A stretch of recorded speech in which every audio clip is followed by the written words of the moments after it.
Olá, dou boas-vindas a você no nosso canal Direito Sem Formalidades. Antes de prosseguir, por favor, inscreva-se no canal e acione o sininho para receber notificações de novos vídeos.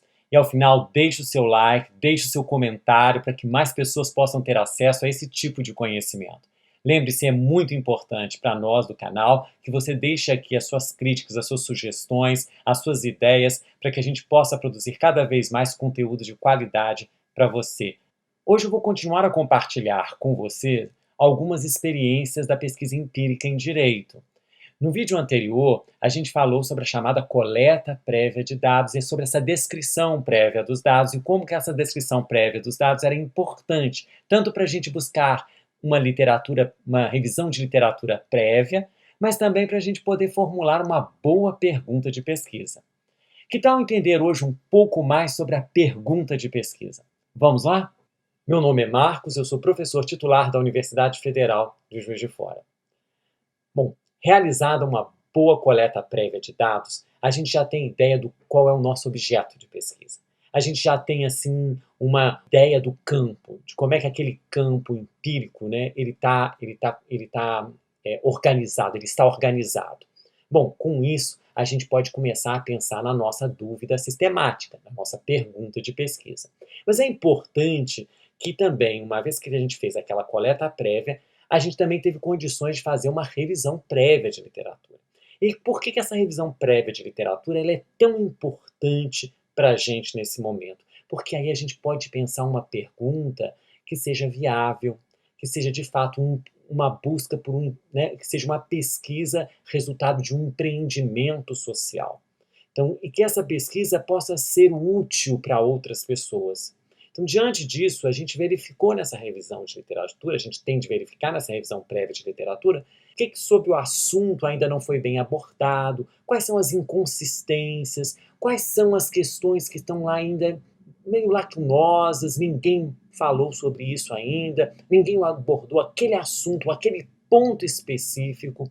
Então, este é um momento em que a gente tem condições de pensar a nossa dúvida, a nossa pergunta que vai guiar a nossa pesquisa, que vai guiar o nosso olhar sobre esses dados e sobre o que a gente vai extrair desses dados. Que tipo de inferências, se são inferências descritivas, se são inferências causais. Então, este é um momento muito importante para a gente. Nesse momento, a gente tem condições de formular a nossa pergunta de pesquisa. Como deve ser essa pergunta de pesquisa? Direta, clara, objetiva. Nada de ficar colocando adereços, adjetivos, perguntas, palavras interrogativas rebuscadas que depois você não vai dar conta de responder aquilo. Ou aquilo que você vai tirar dos dados não é suficiente para responder aquela pergunta. Perguntas do tipo assim, qual a importância dos periódicos científicos para a questão dos direitos autorais? Isso é uma pergunta muito vaga.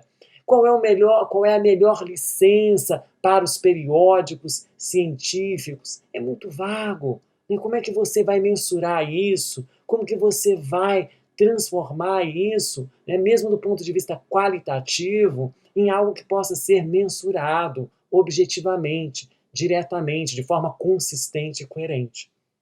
Bom, gente, a pergunta de pesquisa é assim, é simples, é uma pergunta interrogativa simples, direta e objetiva. Vamos lá trabalhar isso dentro de um exemplo prático. Bom, não sei se você está lembrado, se você se lembra, mas no último vídeo a gente falou sobre uma pesquisa específica do nosso grupo Argumentação, Direito e Inovação. E nesse grupo, a gente estava pesquisando, e nesse projeto específico, a gente estava pesquisando a questão dos periódicos científicos na área do direito no Brasil. A gente fez uma coleta prévia de dados. Esse é um trabalho que eu e Jordan fizemos em colaboração e foi publicado na revista Direito e Praxis em 2019. Vou deixar também, abaixo deste vídeo, o link para você ter acesso a esse artigo.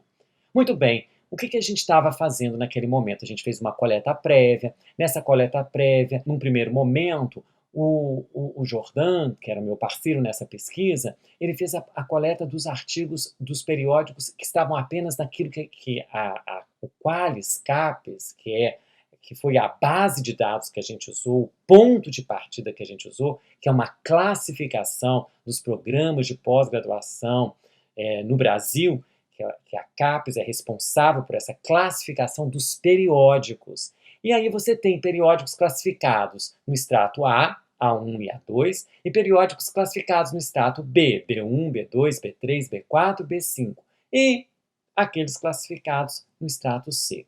Bom, os mais altos são extratos A. Então, nosso primeiro objetivo era ver, bom, essa amostra do extrato A ajuda a gente a fazer uma boa pergunta de pesquisa? Foi aí que a gente percebeu que a gente precisava coletar todos os extratos, porque nós estávamos trabalhando apenas com a área do direito. E a gente só tinha que coletar ali as revistas, os periódicos, as revistas científicas do direito classificadas no Qualis Capes. Bom, uma vez que a gente coletou, né, e ele fez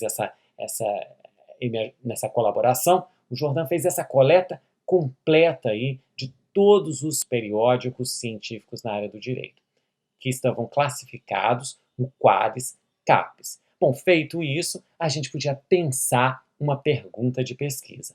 Bom, o que isso mostrava para a gente? Com uma revisão de literatura prévia, a gente começa a perceber essas questões dos direitos autorais. Bom, os direitos autorais, e aí era uma pergunta mais genérica que a gente tinha em mente, eles estão limitando o acesso ao conhecimento? E como é que a gente pode demonstrar se há limitação, se não há limitação a este acesso ao conhecimento? E foi aí que a gente começou a ver essa busca por esses dados específicos dos periódicos. E aí a gente chegou à seguinte pergunta para você poder entender como que é feita essa pergunta.